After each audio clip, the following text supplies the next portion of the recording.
Bonjour à tous, ici Youssef Guelache, fondateur d'Educ Finance et prof au Cégep. Je suis aujourd'hui avec Firas, qui est agent immobilier chez Remax. Et puis Firas est une ancienne amie du secondaire, on a joué au basket ensemble, et je suis vraiment content de l'avoir en entrevue. Merci. Donc, si tu peux te présenter, parler un peu ton parcours rapidement. Parfait, bien sûr. Donc, comme vous le savez maintenant, Youssef, c'est un ami d'enfance. C'est le plus important. Non, en fait, je suis en immobilier depuis bientôt 10 ans. Mon Dieu, ça passe vite. Hein? Ouais, 10 ans, en 2020, ça va faire 10 ans que je suis dans l'immobilier. Donc, je suis avec Remax depuis quelques années. Voilà. Avant, tu étais aussi avec Oui, j'étais avec Sutton pendant quelques années, mais j'ai décidé il y a 2 ans exactement de rejoindre la plus grande bannière immobilière au Québec, Remax. Donc, je suis très fier de cette décision-là. C'était une bonne décision d'affaires en tout cas. Cool. Puis, pour expliquer un peu aux gens, c'est quoi le rôle d'un agent immobilier dans le processus d'achat-vente d'un immeuble? Parfait. Alors, je me permets de te corriger. On n'est plus agent immobilier, on est courtier immobilier. Oui, c'est ça que tu disais tout à l'heure. Donc, en fait, le courtier immobilier, on est là pour s'assurer que la transaction immobilière se passe bien. Ouais. Évidemment, la décision de vendre ou d'acheter une propriété, c'est souvent une des décisions les plus importantes qu'on va faire durant notre vie. Ouais. Puis, le rôle du courtier immobilier, c'est d'être présent dans la transaction puis de s'assurer que tout se passe bien jusqu'à ce qu'on passe chez le notaire. Okay. Donc, c'est vraiment un accompagnement du client, qu'il soit un vendeur ou un acheteur, tout au long du processus de vente, qui peut être parfois un processus qui est assez complexe, puis d'amener le client à son objectif, qui est soit d'acheter une propriété, soit de vendre sa propriété. Super. Puis, qui paye la commission du courtier? Alors, c'est une question très rapide, très directe. Non, okay. Où se paye? Où se paye, c'est bon ça. En fait, toujours la commission est payée par le vendeur. Donc, évidemment, la commission qui est liée à la vente d'une propriété, ça va englober beaucoup de choses au niveau de la transaction. Donc, c'est sûr qu'il y a des frais pour n'importe quel service qu'on utilise de nos jours. Et cette commission-là est toujours payée par le vendeur. Parfait. Puis, je sais que l'avantage d'un courtier aussi, c'est d'aider la personne, surtout quelqu'un, exemple, qui achète pour la première fois, ou la personne qui vend pour la première fois. Dans l'immobilier, il y a beaucoup de pièges, de trucs, d'erreurs qu'on ne veut pas faire. Donc, c'est quoi le genre d'erreur que tu vois souvent, justement, que tu peux aider les gens avec ça? Ce qui est plate un peu en immobilier, c'est que les erreurs qu'on peut faire, ça coûte très cher. En général, on veut éviter à tout prix de faire des erreurs en immobilier. Justement, c'est de là l'importance de faire affaire avec un courtier d'expérience qui va pouvoir guider le vendeur ou l'acheteur. Mais souvent, ce qu'on va voir pour des gens qui vendent seuls, par exemple, ou des gens qui achètent sans être représentés par un courtier, c'est de faire une transaction qui leur donne des problèmes légaux par la suite. On peut parler de poursuites pour vice caché, on peut parler de quelqu'un qui a acheté une propriété sans connaître tous les détails, même parfois lorsqu'on fait une inspection, il faut qu'on soit quand même accompagné avec quelqu'un qui sait comment ça marche, comment négocier, comment s'assurer que c'est un bon achat, un bon investissement, ou de s'assurer également de vendre pour minimiser les risques d'une poursuite par la suite. C'est ça, parce qu'en fait, il y a 2 volets aussi. Il y a le côté bancaire, puis il y a le côté légal. Oui. Ça fait que finalement, transaction immobilière, c'est ça. Exactement. En fait, moi, mon rôle, comment je le vois, je suis comme un maestro. Un maestro, un chef d'orchestre, je pense, en bon français. Donc, c'est vraiment de prendre, de commencer dès le départ, puis d'impliquer toutes les personnes qui doivent être impliquées dans la transaction. Parce qu'évidemment, nous, on a un rôle, mais souvent, on va faire affaire avec d'autres professionnels, que ce soit un inspecteur, un évaluateur, arpenteur, géomètre, notaire, évidemment. Donc, en faisant affaire avec un courtier, on a accès à tout ce réseau-là. Et souvent, c'est des professionnels qu'on connaît depuis un certain temps, en qui on a confiance, puis on sait qu'ils font un bon travail. Cool. Donc toi, tu as déjà une équipe de notaires, Effectivement. Okay. Donc, chaque transaction, je vais faire intervenir des différents professionnels dépendamment de la transaction. Évidemment, des transactions qui vont se passer super facilement, très rapidement, puis on passe à autre chose, mais des fois des transactions qui sont plus compliquées, des fois où on a vraiment besoin d'impliquer d'autres professionnels pour s'assurer que tout se passe bien. Cool. Puis, en tant que premier acheteur, donc exemple, si moi c'est la première fois que j'achète une maison, un condo, duplex, peu importe, c'est quoi les erreurs que tu vois souvent que les gens font lorsqu'ils achètent pour la première fois? Est-ce que c'est par rapport à la mise de fonds, par rapport à leur budget, tout en lien avec les finances, la gestion des finances, mais lors d'un premier achat. Je comprends. Donc, pour parler d'EducFinance, c'est ça? Ouais. Non, je sais pas de quoi tu parles. Donc, je te dirais, si on parle spécifiquement du marché de cette année, c'est un marché qui est vraiment... c'est un marché record, je te dirais. On a peu d'inventaire de propriétés sur le marché, puis il y a encore beaucoup d'acheteurs. Fait que si j'aurais un conseil aujourd'hui à donner aux gens qui nous écoutent, là, c'est vraiment qui pensent acheter une propriété. Rapidement, quoi. Oui, c'est d'être préparé. C'est souvent ça qui fait la différence.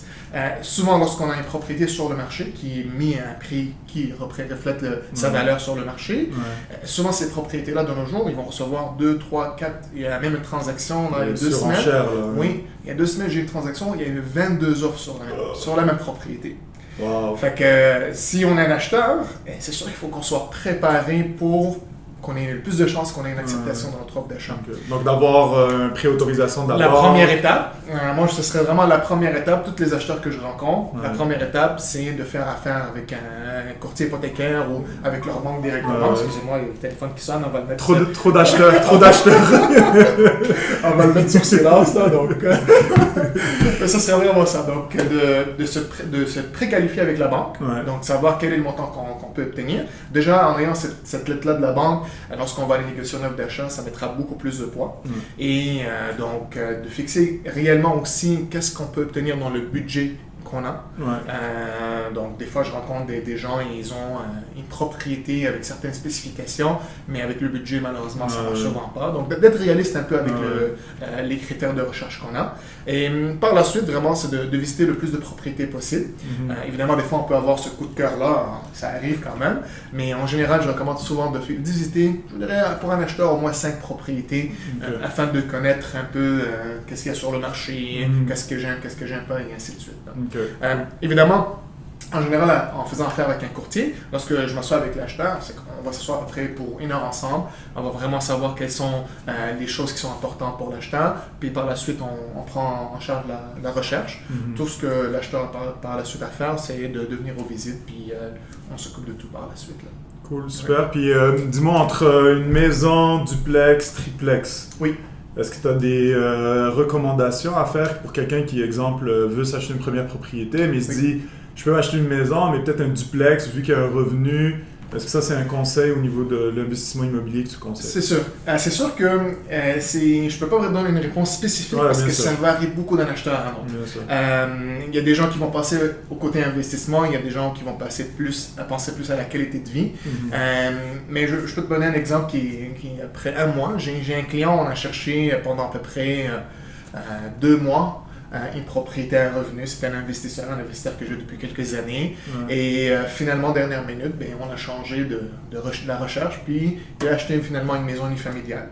Et la raison, c'est qu'il y a eu un changement dans sa vie. Bon, il s'est fait une nouvelle conjointe, donc sa conjointe ne voulait pas vivre avec des locataires. C'est pas pour tout le monde, c'est vrai. Mais en général, c'est vraiment de regarder à long terme, c'est quoi les objectifs. En général, pour les premiers acheteurs, tout va dépendre évidemment du budget qu'on s'est fixé, mais un condo peut être un très bon choix pour un premier acheteur, une maison, un immeuble à revenus. J'ai même des clients parfois qui vont acheter des immeubles à revenus, puis ils vont habiter avec, ils vont prendre le plus petit logement dans l'immeuble, puis ils vont l'habiter. C'est vraiment un chèque profil. Mais en général, peu importe quel achat immobilier qu'on fait, si on achète au juste prix, à la valeur du marché, en général, c'est un très bon investissement pour les prochaines années. Surtout avec la situation qu'on connaît actuellement au marché du Grand Montréal. C'est un marché que les prix n'arrêtent pas d'augmenter. Puis donc, pour les prochaines années, on pense que ça va être la même chose aussi. C'est ça. En fait, ça allait être mon autre question. Justement, vu que toi, tu es vraiment dans l'immobilier, ça fait 10 ans quand même que tu es là. J'imagine que tu as vu aussi des cycles. Là, est-ce que tu penses que c'est un cycle où c'est très vendeur, donc forcément, ça pousse les prix vers le haut quand il y a beaucoup d'acheteurs. Mais est-ce que tu penses qu'éventuellement cette tendance-là va... Parce que les prix non plus ne peuvent pas monter évidemment. Les prix inaccessibles non plus. Oui, mais je pense que l'immobilier, ça va rester un investissement qui, à long terme, va être très rentable. Mais évidemment, tu l'as bien dit, là, cette année, on parle jusqu'à date d'environ 9% d'augmentation en une année. C'est beaucoup. C'est beaucoup. C'est sûr que cette augmentation ne peut pas rester là pendant 20 ans, évidemment. Donc, on s'attend à ce que les prix continuent à augmenter, mais pas de 9% nécessairement. Mais je pense c'est très très rare dans l'histoire du marché immobilier au Québec où on a eu une baisse de prix. C'est déjà arrivé dans le passé, mais d'avoir une baisse de prix que les propriétés baissent de 10, 15, 20%, à ma connaissance, ça n'a jamais eu lieu. Donc, surtout le marché du Canada. Des fois, j'ai des conversations avec les investisseurs et qu'ils ont souvent la tendance de comparer le marché canadien avec le marché des États-Unis. Ça fait pas longtemps on parlait de la crise de 2008 là, mais comment le marché canadien est réglementé, c'est très différent de comment le marché américain était réglementé, parce qu'il y a des changements également. Mais peut-être la seule chose, c'est que les taux d'intérêt en ce moment sont très bas. Oui. Donc éventuellement, s'ils montent, là, ça pourrait justement inverser la tendance. Exactement. Probablement aussi. Là, il y aurait plus de vendeurs.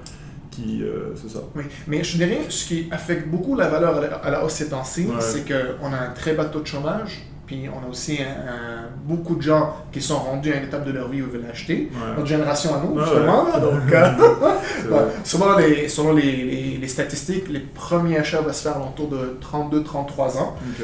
Donc, je pense qu'on est quand même, on est dans cette génération-là. Il faut que beaucoup de gens passent à l'action également pour pouvoir acheter. Puis, j'avais vu une statistique, exemple à Montréal, je pense que c'était le nombre de locataires versus propriétaires, c'était quand même 45-50%, là, je n'ai pas le chiffre exact, là.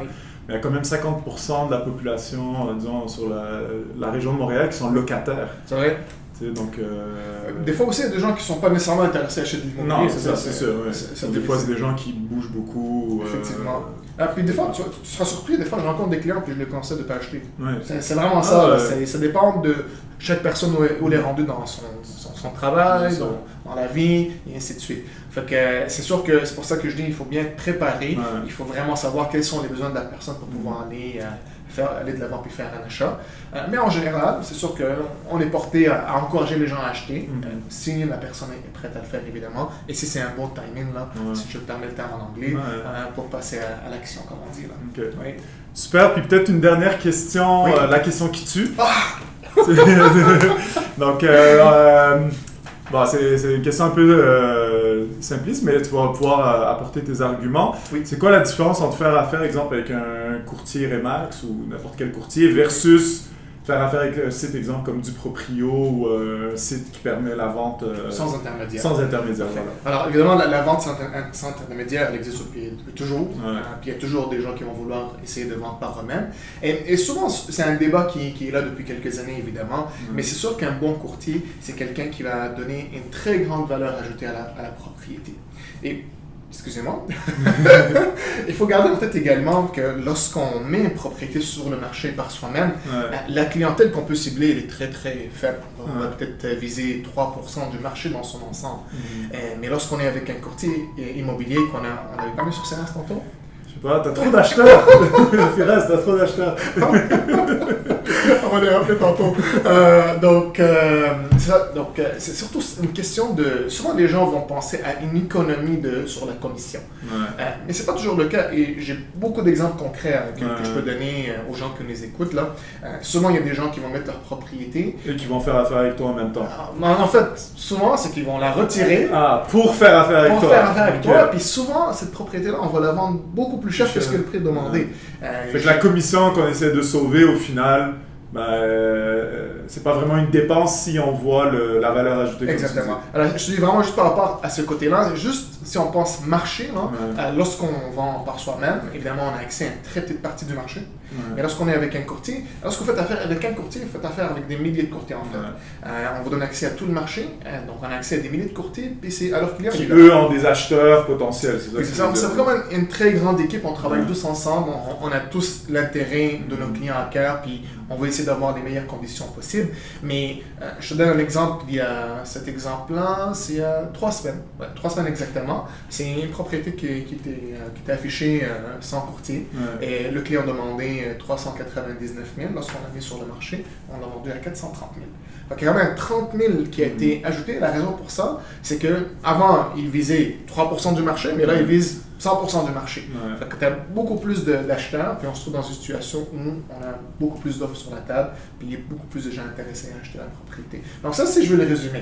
Évidemment, il y a tout le côté professionnel, le fait que tu es entouré, tout exactement. ça. Peut-être tu donnes des conseils, j'imagine, aux gens qui veulent ça. mettre En fait, la façon dont je travaille personnellement, puis c'est aussi le slogan des Remax, c'est qu'on s'occupe de tout. Je pense probablement vous avez vu les publicités un petit peu partout, là, mais vraiment, c'est ma philosophie quand je travaille avec mes clients, puis c'est ce que mes clients apprécient beaucoup. C'est que moi, au bout du compte, là, je dis aux clients, donnez-moi les clés.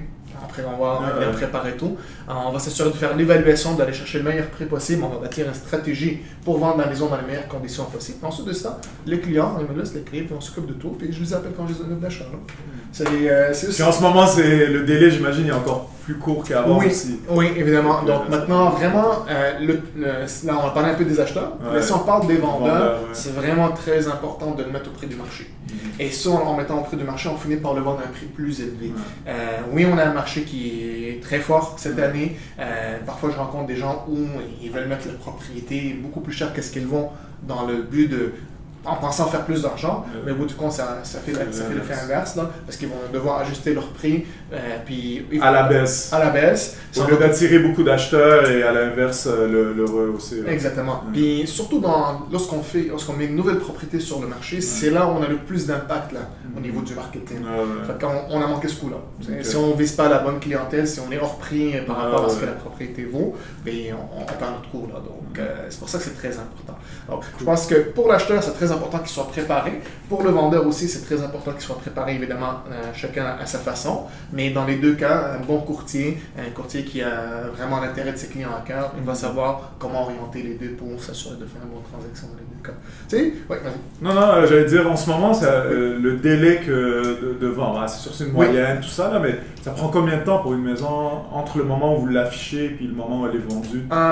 Dans certains cas, en fait, si on ferait une moyenne, on serait prêt dans les 60 jours dans la grande région de Montréal, ce qui est quand même plus court, mais... Donc c'est fini le temps où la personne mettait 1 an en vente, elle la retire, elle la remet... T'as le temps de changer 3 fois d'avis. Je te parle évidemment de la grande région de Montréal, mais pour être franc, encore plus précis, dans la plupart des dernières transactions qu'on a fait, je dirais la grande majorité des transactions qu'on a depuis le début de l'année, ça se voit en 1 semaine, 2 semaines. Wow. Oui, évidemment, c'est vraiment dépendamment de quel secteur. Mais je te parle, moi je suis très présent quand même à Laval, Montréal, mais c'est ça. Puis souvent là, j'ai au moins 50% des dernières transactions qui ont été faites depuis le début de l'année qui sont vendues en haut du prix demandé. Wow. Puis on parle pas de $1 000, c'est 30 000, 40 000. Un de mes collègues, il n'y a pas longtemps, m'a parlé de 75 000 en haut du prix demandé. Wow. Oui, c'est pour ça qu'en tant qu'acheteur... Ça, c'est parce qu'il y a beaucoup d'acheteurs. Il y a beaucoup d'acheteurs. Il y a vraiment une compétition. La demande est très forte, l'inventaire est bas. C'est l'économie de base. Exactement. Il faut que les gens finissent par se faire une course. Puis, si je peux me permettre aussi de rajouter un conseil aux acheteurs, des fois, il ne faut pas se laisser emporter non plus. Donc, puis justement, c'est le rôle du courtier pour faire réaliser à mon client. J'écoute, la propriété est affichée à 500 000, elle vaut 490 000. Si tu vas mettre 530, 540 000, ben, tu es en train de la surpayer. Puis ça, c'est drôle parce que c'est la première année où j'ai fait ça avec les clients. C'est l'inverse, on veut payer là, cette année, quasiment tous les acheteurs avec qui je travaille, je dois les avertir. Écoute, là, la maison, elle vaut 400 000, tu vas l'acheter à 430 000, tu es en train d'en payer 30 000 de plus que ce qu'elle vaut, mais c'est le marché. Puis il y a beaucoup de gens qui vont vouloir quand même l'acheter malgré que le prix est en haut de ce qu'elle vaut, parce qu'ils veulent vraiment rentrer sur le marché et profiter justement de la rigueur du marché pour l'augmentation de la propriété. Fait que c'est un marché, cette année, c'est un marché qui est assez particulier. Sinon, on fera une autre vidéo l'année prochaine. Tu vas nous donner un autre topo du marché. C'est ça. Mais je pense qu'on a abordé beaucoup de sujets assez variés. Mais si tu veux, la prochaine fois, on peut vraiment cibler un sujet spécifique et détailler beaucoup là-dessus. Super. Ben justement, si vous avez des questions, des commentaires, laissez-les. Firas, j'imagine, va se faire un plaisir de vous répondre. Puis je vais le remercier aussi en même temps d'avoir été présent. Je pense que c'était vraiment beaucoup d'informations. Merci beaucoup. Puis j'espère que tout le monde va aimer ça. J'espère aussi. Là. Puis ça, si jamais vous avez des questions, si vous mettez les commentaires, on va répondre aussi. Puis voilà. S'ils veulent faire affaire avec toi, vous serez les bienvenus. Ben oui, bien sûr. Super. Bon, au revoir tout le monde.